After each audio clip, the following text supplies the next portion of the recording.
Wɔme si le gbeɖoɖi dzi toŋtoŋ, wɔme si le gbezãdo, wɔme si le gbemuƒe.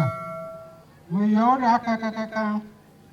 Meyɔ wo ŋutɔ egblẽ be afi ame eve ame etɔ̃ ƒoƒu ɖe le eƒe ŋkɔ dzi ko le wo dome.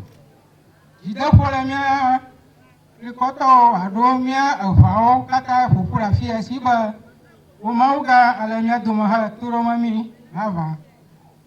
Nu ya woge míala wo ŋutɔ nye ho elabe nye míaƒe tamesusuwo hã. Nàdze gɔme kpli mí, nàyi dzi kpli mí, eye nàgawu mi kpli mí. Wo ŋutɔ nàɖo wò dɔlawo ɖa woava dzo mía ŋuti le afi ya. Ale be ne ame aɖe ɖo vɔ gbɔ nɛ, wo ŋutɔ nàtrɔ le mɔ dzi. Mawu gã míede egbe asi na wò. Míeyɔ míanɔ anyigba, denyigba míeyɔ o. Ewoe me míedzɔ tso, ewoe nyina mí, eye ewoe gadzrana mí ɖo. Ne kesinɔtɔ gã aɖe ku hã, wòtsu sẽŋu tuɖedzi mewo hã, womeɖinɛ ɖe dzi o, wɔ anyigba ewoe koe zranɛ ɖo. Ye ne ame dahe aɖe hã dzo hã, ewoe zranɛ ɖo. Míeyɔ wo ɖa kakakaka.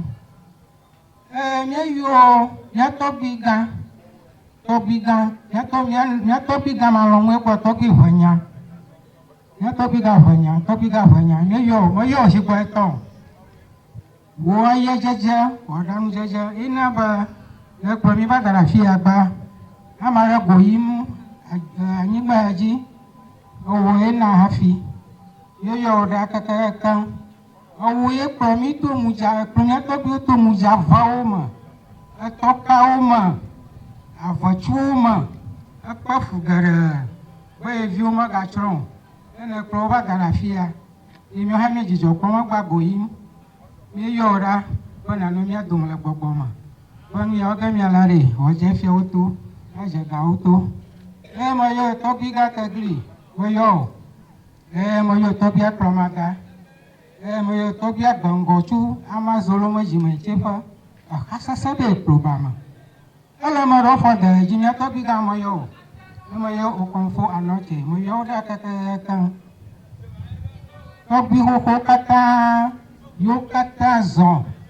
Meyɔ tɔgbui asɔ, ame yi tso eye tugbi agbemagbe. Meyɔ mía tɔgbui yiwo katã zɔ mɔ tso mɔtse. Kakaka hafi heva ma.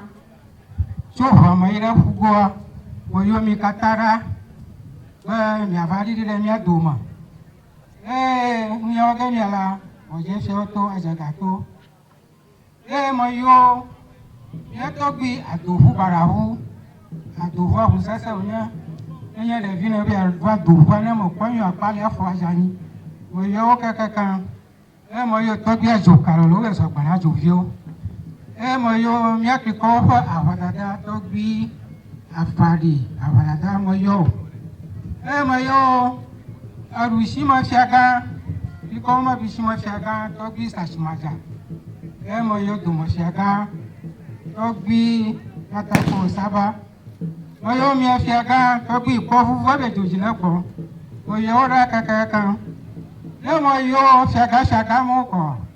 Aʋalɔgo mawo katã wonye be yewoe ma meyɔ. Elabe ɣeyiɣi meli ma yɔ katã ɖeka o. Yohanes aʋalɔgo me fiagã kplɔ nya be woyɔ ya.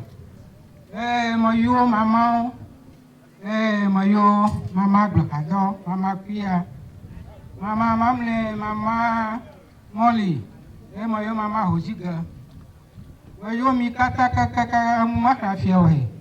Nyateƒe meyɔ ame ɖeka ame eve kɔ ɖi, ava ɖe hã tso kɔ ɖi, ne ɖe sia bɔta nɔvi wòva se nye. Susu yi ta míenɔ ɖe afi ya. Be mía tɔgbui gã alo enyilia, exɔ ƒe blaene le dzidzi. Ye míava sɔ ɖi be míado dzudzɔ ɖe eŋuti.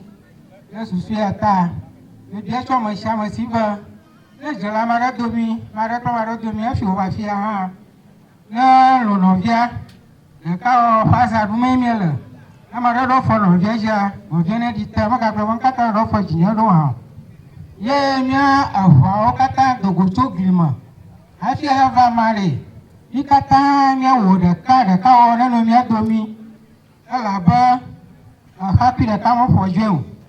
Ne be miema ɖeka, na mara cho ha amanya domi nya fa e na nya e nya fa awo na nya awo ya ka o na no nya domi nya soplo nya fa nya de tukola na nya fa fa ni ba ha na yingo nya ka fa nya ba nya me ala chita se ti akora nya to bi ga ado nyilia ashi mo ojimuro mo che aba fonya na kaya afi mabun payente gbara ma yo ebe toria akanya chebe toria kam ko nya ucho afi ma banya mo chi afi banya ba fonya no vie onya mo ren to ya long eno mfiam afi no o ye ba du fia eno mfiam le kokwe le ga fofo mama mfiala ga onya ni ta ka tutore ha to na mba ajiba ya ira yovoda o ma ve to klikoni gba je mu se ma fi ma nya jijo popo ma ya ba fufun ya re yovoda ko ya ha ma ya ma budoga nya ma no anyi ba no ya wa po no ya ma ba no yimu na ka nya dre pupa e che pa ma na fufun ya ba du fiare ajiba ya hango yido akova klikwa gata le lo fo fi go ji me ba he e ro fo jiyan o pe ho mi e da bo dara fi o ba he e ro fo jiyan o pe ra ho mi o bu fa ya ma fi ha o ba dwa ya ho ku da mo la tu ka ka re ko da sine ba ye manya na o ba na ko ra ba ni gba je na ra jo gba na o sa afia ba manya na do da jo gba ne ma sa ba ya ne va akojo gba ya e ba na afia duga ne du se anu hon dan hu ka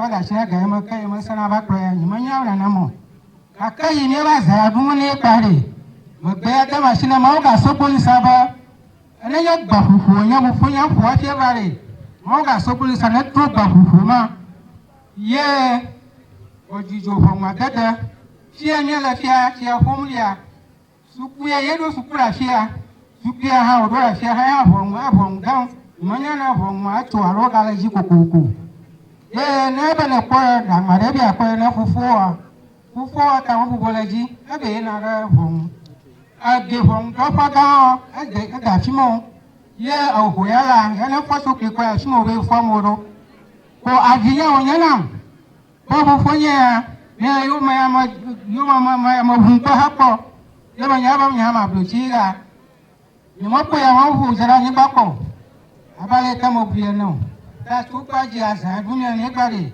ya to bi o mo pe ata machine mi barare ifa gbe awo foto ahugbare mi tre ojuju ho ma tata ono no gbare mi agbo emi aje o ne ko su sare re emi adi pakli ihana ro da nami ada sine ga ma ka ma na ko e gbogbo to bi o na wa che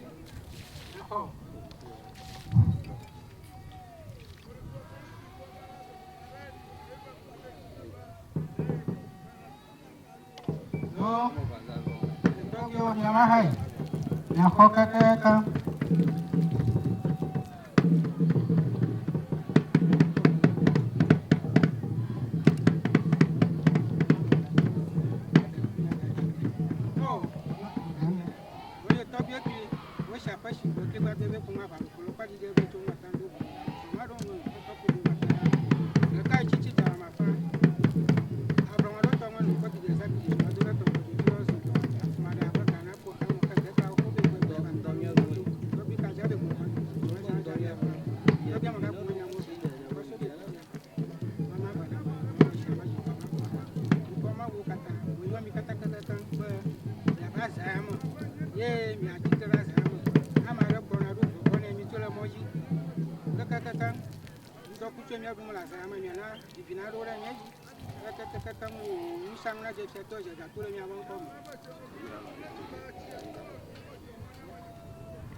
Kajamba bakume ye ofoli mo lo potuma kagajo le gba ngogo no gbogbo ìwé chichi mo da si ibo le gba hi chichi ora gbogbo bi mo ko to mo so da na o ya nya ma ya o kakai mo fi bare ko o to le to fa gbogbo ya ka ya to bi ba ya o ga ma afi odogo to bi ma e mo wa ka ko wajɛ tɔdzi ɔtrɔ to fɔlɔ o. nyɔnu ma ne va eve dukɔ kakɔ me kakakakaka. nyɔnu gbɛtɔ ɔmɔ dɔn.